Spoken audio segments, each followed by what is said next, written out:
Thanks so much for joining us today on Feelin' Good, sponsored by Warren County Community Services. I'm your host, Shelley Abrams, and what a perfect day to be visiting a perfect venue right here in Warren County, and more specifically, here in Lebanon, Ohio. We are so fortunate to be able to snag the director today because I know this has been a very busy day. The director of the museum is Michael Coyen, and I know that today was a lunch and learn. Yes. And now, just in the nick of time, I was able to schedule a little sit down together, and I am so delighted that you were able to work us into the into the calendar because this is a very busy place, isn't it? It's incredibly busy. People often don't understand when they see the facade on North Broad or on South Broadway. It looks pretty calm and complacent, but what's going on inside is amazing, Right. all the time, every day. Right. So. Well, maybe tell our audience, some people may not know where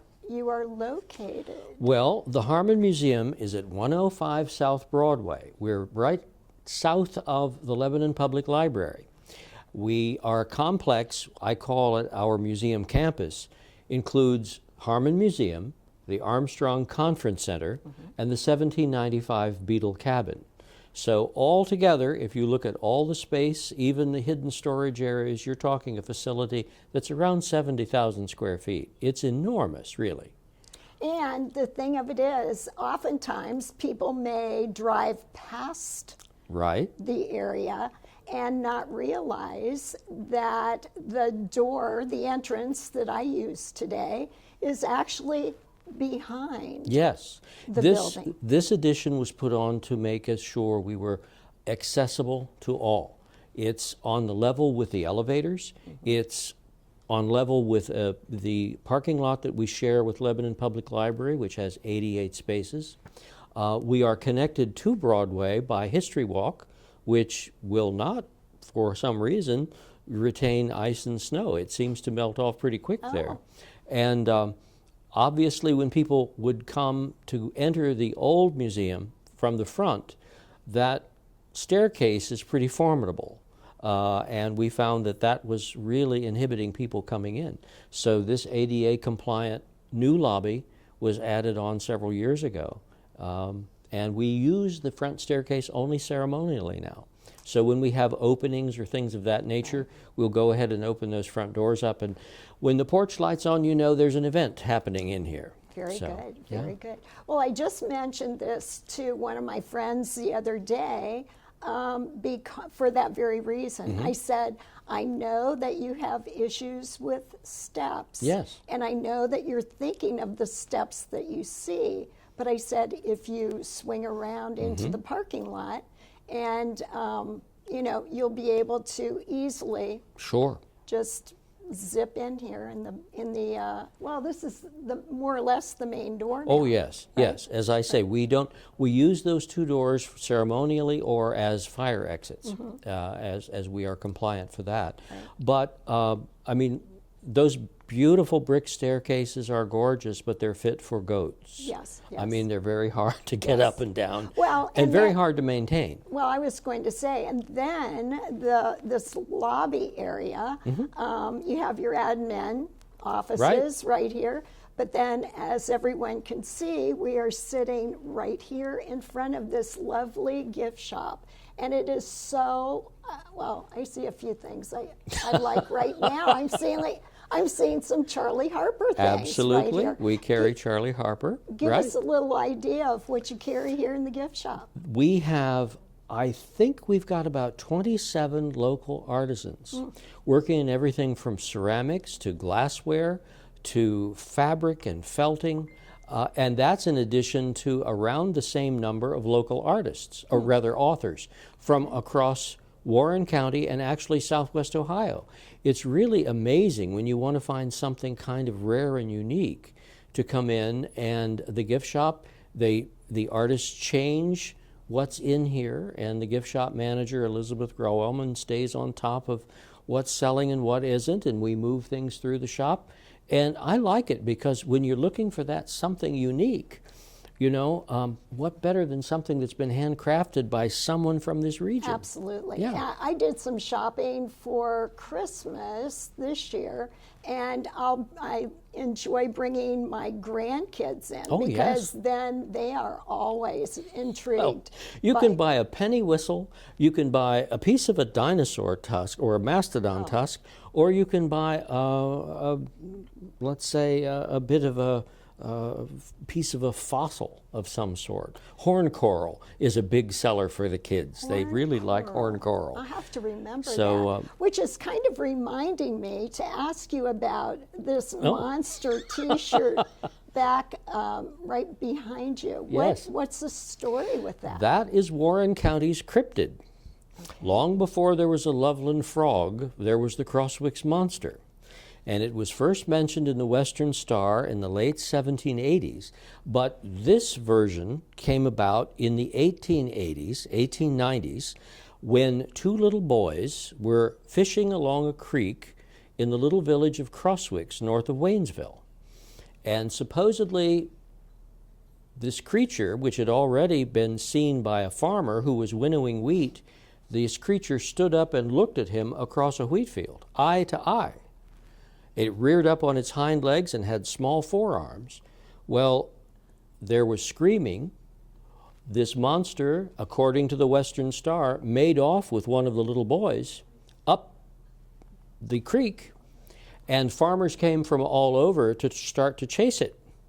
The thing finally dropped the little boy. Now, if you think this is an erroneous thing, my friend who was an associate editor of the Western Star for many years, the late Dennis Dalton, who was a Warren County historian, actually interviewed these two boys when they were almost 100 years old in the early 60s.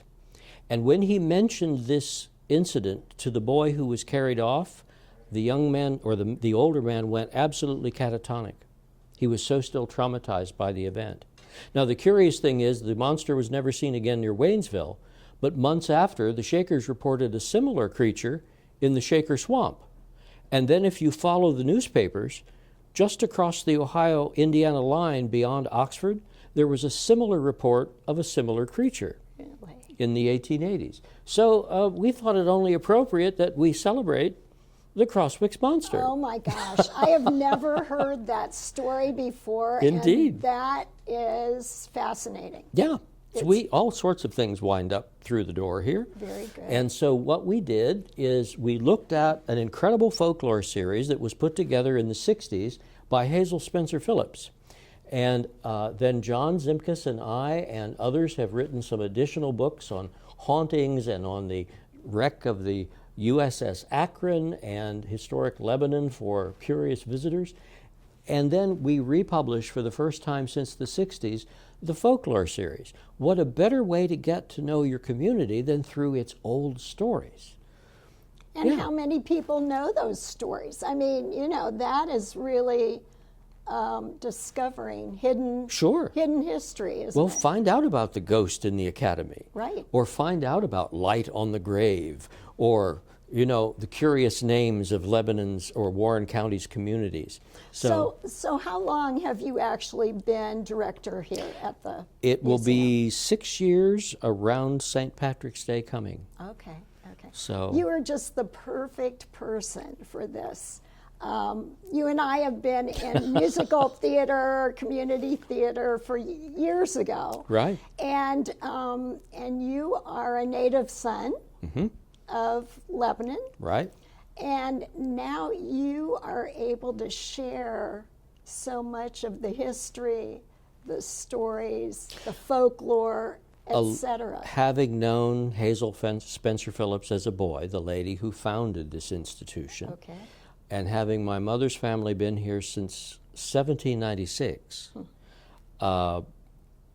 you heard the stories. You knew the people. You knew stories about the people. It was an incredibly well-woven community.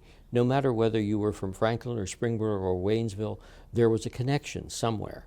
But you were always very proud of being from Warren County. and proud of being from Lebanon. So it was an amazing experience.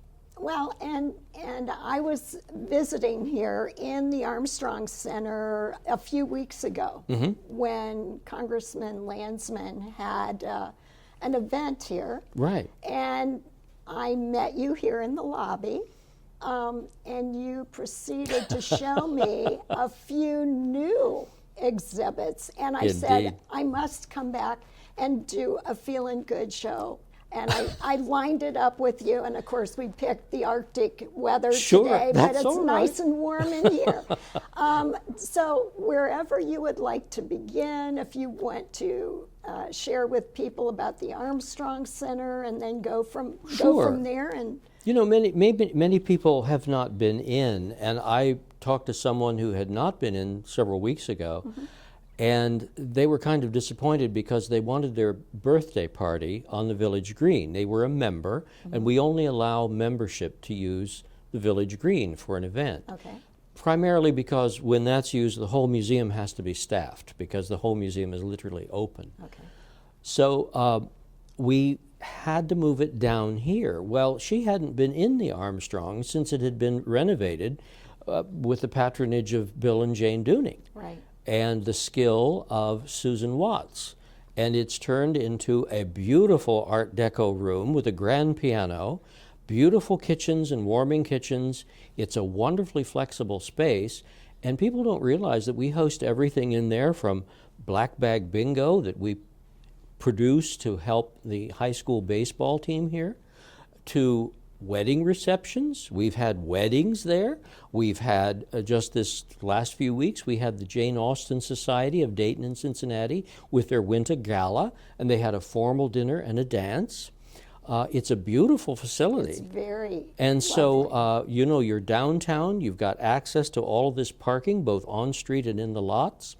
And, you know, it's something we're very proud of, and we're very willing to work with people to make their events happen there. Well, and another aspect of event planning, which I Right. still am involved with some event planning, but through the years, you just don't want another conference room. Right. You know, with tables and chairs and just the basics. Here you have all the basics set up, but then you can customize it. Yes. And literally have all the historic exhibits that are available, Right. including the Armstrong exhibit Exactly. right out in the And the Armstrong area. Gallery, which is on Aviation Trail with the National Park Service through Dayton now.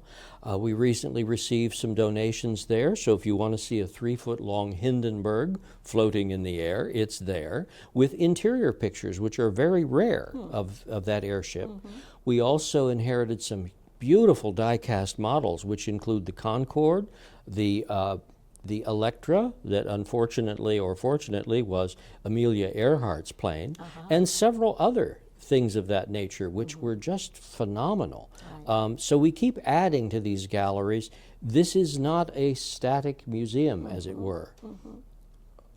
and I'm sure as people visit and that they are like amazed at the potential, the possibilities. Yes. And they get more and more ideas. Well, you even mentioned a group of folks from Cincinnati were visiting the other day, and some new exhibits. Sure. Well, one of the Happen. things, yes, indeed. It's a matter of contacting people, networking with people, and we heard that there was a gentleman who had an extensive collection. He was a former vice president of Procter & Gamble. He had been a Navy JAG officer before he joined Procter & Gamble, and he had been collecting these beautiful ocean liner models that were created by Langfords of London in their original brass and rosewood cases, and in some cases oak. The ships were made by men who actually went to the shipbuilders, to the shipwrights, and built these to the plan. so that if you could, and heaven forbid you would, take the deck off, every deck is created all the way down to the boiler room. Oh my. The whole ship is there as though it could sail. He was looking for a home for these.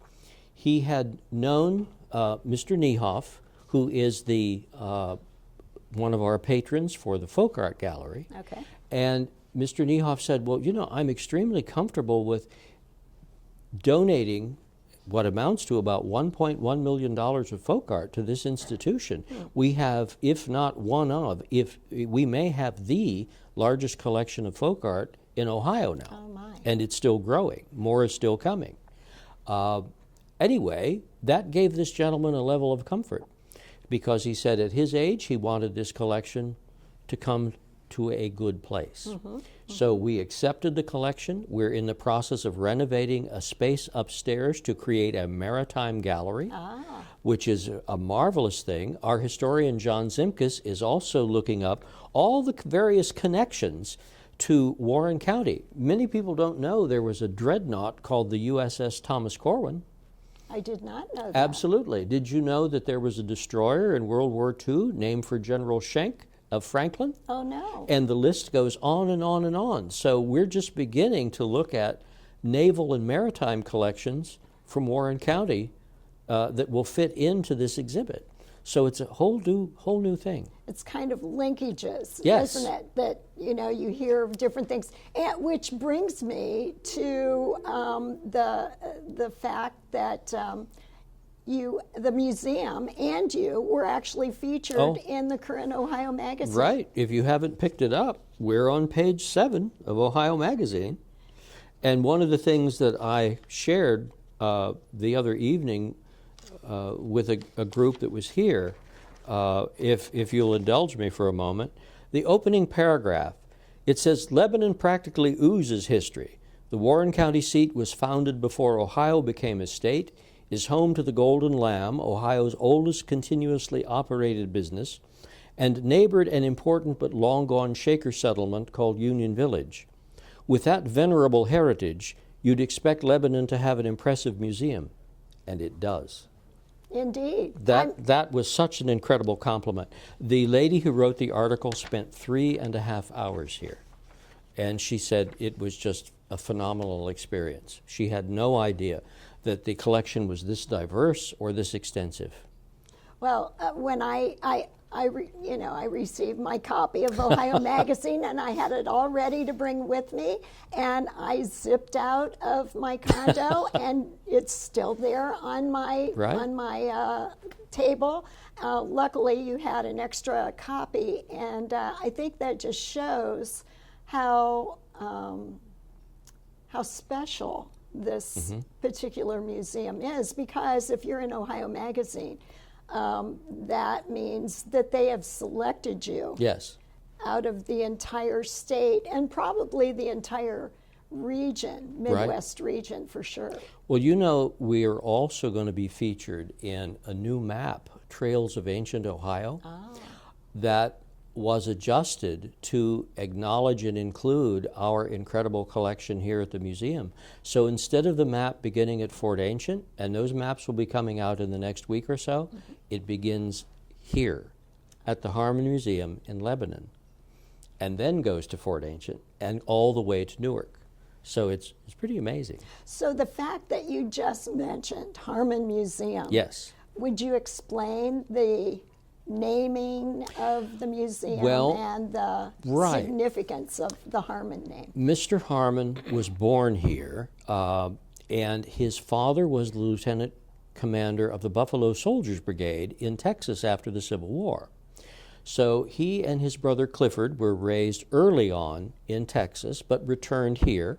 Both boys graduated from Lebanon High School. Matter of fact, Clifford got into a fist fight on Mechanic Street. And Clifford's interests were aviation. He set early ballooning records. He was the first to fly across Long Island Sound. Ironically, the Harmons are fourth cousins to the Wright brothers, although there was no early connection. But he was issued one of the first flying licenses, Clifford Harmon, before Orville and Wilbur. Oh my. And he established the Harmon International Aviation Award, which is still given out by the Smithsonian. Now, our patron, William Elmer, purchased a farm in southern Warren County, put a road down the middle of it, divided it into acres, and financed people buying it. He invented the subdivision. So by the time he was 35, he had the largest real estate corporation in the world, Wood and Harmon, and he built a little thing in Manhattan called Brooklyn. Oh my. So by the time that was going on, a neighbor was Andrew Carnegie. He lived in town on the Upper East Side in Manhattan. He started putting pins in maps in 39 states of the Union and acquiring an acre here or 5 acres there. And then he would call his friend Frederick Law Olmsted, designer of our Harmon Park and Harmon Golf Course, because Mr. Harmon brought him here to do it, but he was also of Central Park fame. And he would say, Olmsted, this little town needs a playground, this town needs a football field, this town needs a basketball diamond, basketball court, and so forth. These were places Mr. Harmon never even visited. So even if you drive across Ohio, there are Harmon parks hidden away here and there, and no one even knows who they were named for. For Lebanon, as I mentioned, he gave us the park and the 9-hole golf course, and he gave us the old Central Building in 1913, which was a forerunner of the YMCAs before there were YMCAs outside of New York. But he wasn't done, because there's significance to the painting that's on the wall there in the lobby. That used to hang in the Metropolitan Museum of Art. And Mr. Harmon, because of his compassion for the plight of African Americans, created the Harmon Foundation Award in Harlem to give awards out to people in the arts and sciences and literature and film and dance and you name it. And anybody who was an African American artist were given exposure, were given a medal, and their careers were given an incredible lift. As a matter of fact, our good friend Bing Davis from Dayton, Bing credits his entire career with the inspiration he got from the Harmon exhibitions in Harlem in the 20s. So it's quite an amazing journey. Mr. Harmon was incredibly generous, and of course he established the Harmon Civic Trust here in Lebanon. So the Harmon Museum is something that we look at when we make a decision about a program or how we're going to change or add something to the collection. We always go back, well, what would Mr. Harmon want? What would Mr. Harmon do? And I think he would want this institution to be appreciative and educational on the past, but to also embrace wholeheartedly the future, which through the twinkling of an eye will become yesterday.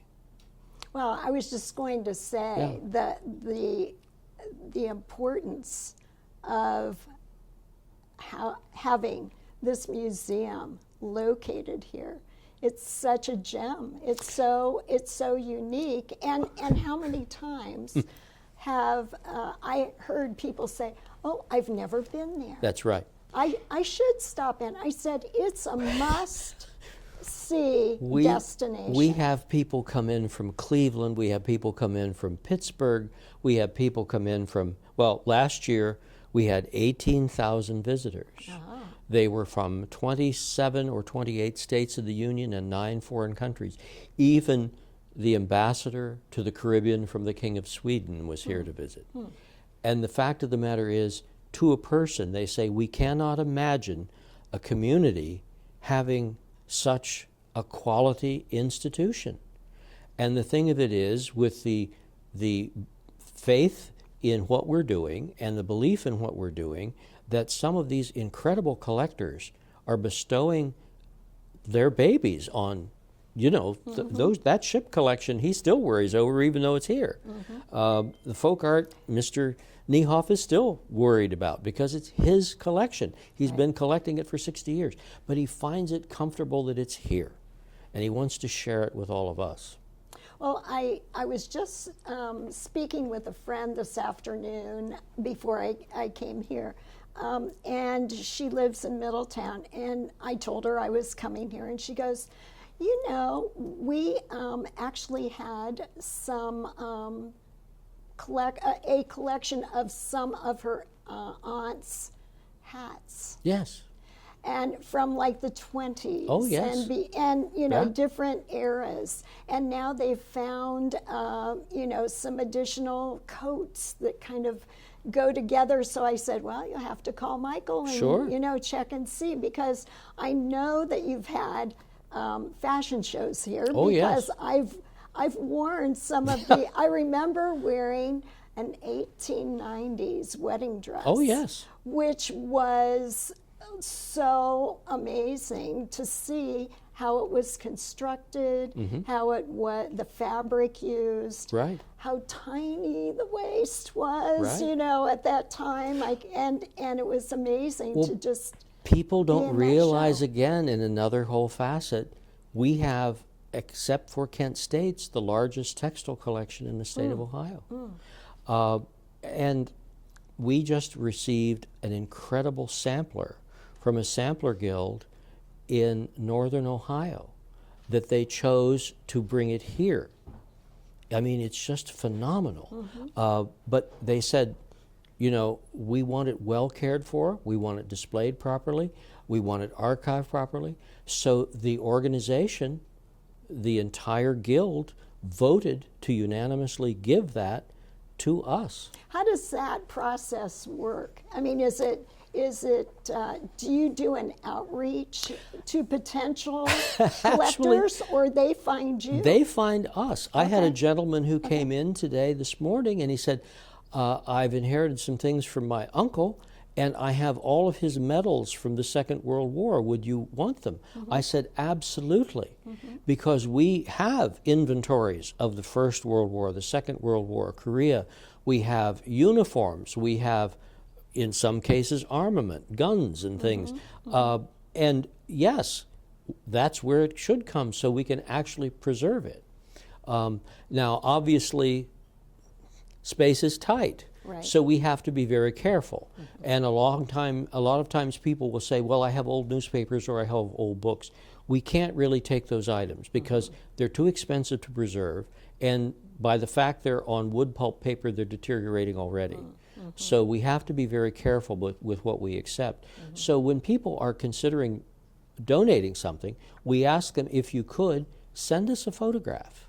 Okay. Send us a photograph or bring a photograph in. You don't have to bring the piece of furniture or something in, but that way we can decide whether we can fit it in. Because as I said, our space is large, but it's not infinite. Right. And that's something we have to face. So it's not just a museum that has beautiful, like I see, just going through, I mean, there are carriages here. Sure. There are sleighs, you know, beautiful sleighs from one horse open sleigh, Right. vintage. But there are immersive opportunities as well, right? With Absolutely. the Beetle Cabin, Yes. and you have other workshops and camps. Exactly. We have a history camp that John is planning now. Okay. That's going to be very exciting. It'll involve a couple of field trips off-site. We're laying out all of the first Saturday programs for the Beetle Cabin, which are family-friendly crafts from the pioneer era. We're looking at a whole host of new programming as we go forward. Because, quite frankly, some of the things that we've done in past, they've run their course. Now it's time for us to strike out in some new ways. And that's some of the things we're going to be pursuing.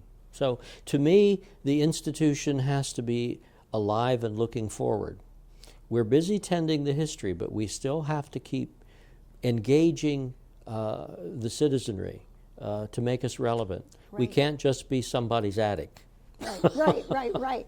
Well, and you're holding a copy of a new Yes. invitation that's going out. On the 15th of February, Saturday, from 6:30 to 8:30, we're going to be issuing the Harmon Arts Award Medal for 2025. We have selected 9 organizations and or individuals from throughout Warren County to receive this very special medal that has not been awarded since 1967, when the Harmon Foundation officially closed. So we're going to be doing this on an annual basis because, as Mr. Harmon would say, these medals were awarded and recognized excellence in the fields of art, dance, education, film, literature, music, science and innovation, theater, arts patrons, arts volunteers, and civic and corporate support of the arts.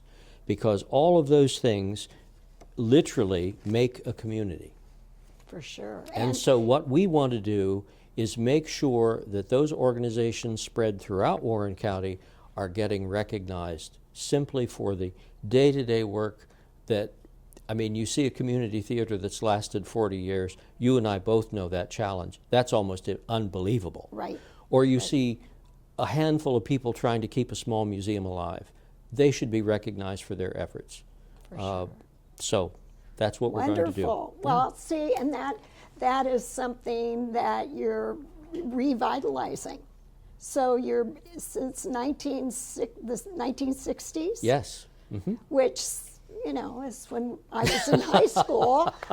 So I guess, you know, that Sure. I could be in this museum. Sure. But anyway, that's Right. kind of bringing that kind of recognition Exactly. back to these organizations. Right. That'll be a wonderful Well, weekend. you know as well as I, in so many nonprofit, especially arts-related organizations, it seems you put all that effort and work, and once the show's down and you're tearing the set down, there's this enormous letdown. Mm-hmm. And you do it year after year after year, and you wonder, you've got loyal followers and patrons and supporters, but you wonder if anybody out there is really recognizing you and what you're doing.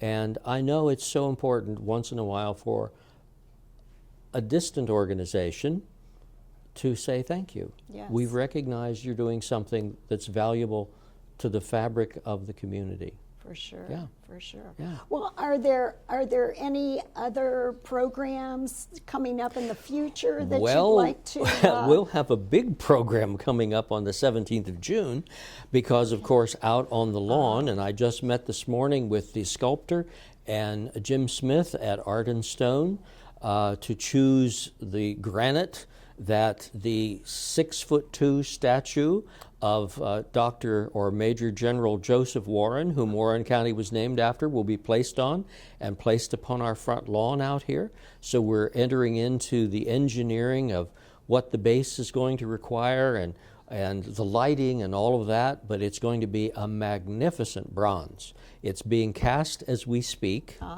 And of course, that's Warren County's namesake, and he was the first. That is the anniversary of his death at Bunker Hill. Really? So we will be dedicating that sculpture and preparing the new positioning on the front lawn on the hillside. So does that coincide with the arts? No, actually, the Arts Festival is the 7th of June. Okay. The Festival, Lebanon Festival of the Arts, and we're busy putting that together. Okay. I attended last year, very impressed. Well, thank you. According to the city, and these were the city figures, we had 8,000 people come to that one-day festival. I can believe and it. we're already booking. Frisch marionettes are coming back with those, Kevin with those magnificent marionettes, and he's doing a wonderful show. I've added a magic show this year. We have mimes. We have all sorts of performing groups. There'll be craft classes and things in the cabin, and Mike Smith is working diligently to make sure that we have a juried selection of wonderful art vendors. We do very much like they do at Summer Fair, where those who have booths are juried first, so that we don't have 6 booths of the same thing. Right. And we kind of can ensure the quality of what we're presenting to the public. Well, it was just so charming, and it was Right. here. Yes. It was at this Yes. end of Broadway, down by the train station and the museum, of course, and so on. So it was quite lovely to walk around. Well, you know, when Summer Fair used to be in Eden Park, I liked it because you were walking. It was kind of, you'd run across someone playing classical music, and then you turn a corner and go around here, and there's someone playing jazz. But it was kind of quiet, and it was nice for families, and there was all sorts of activities going on at the same time, and that's what we want to do here. So we'll have the opportunity for young people to create art again. We're going to have a contest where you create art out of found objects. So, I mean, you know, it's kind of a neat, eclectic thing, and it celebrates the fine and performing arts. Well, for people to either contact you or for them to remind themselves Right. what's going on here at the museum, what would be the contact information, your website, The best thing would etc.? be the website, Okay. wchsmuseum.org. Okay. And that will get you information regarding the festival or any of the other things. We're getting ready in February to kick off Music at the Museum. It's entering its 6th year.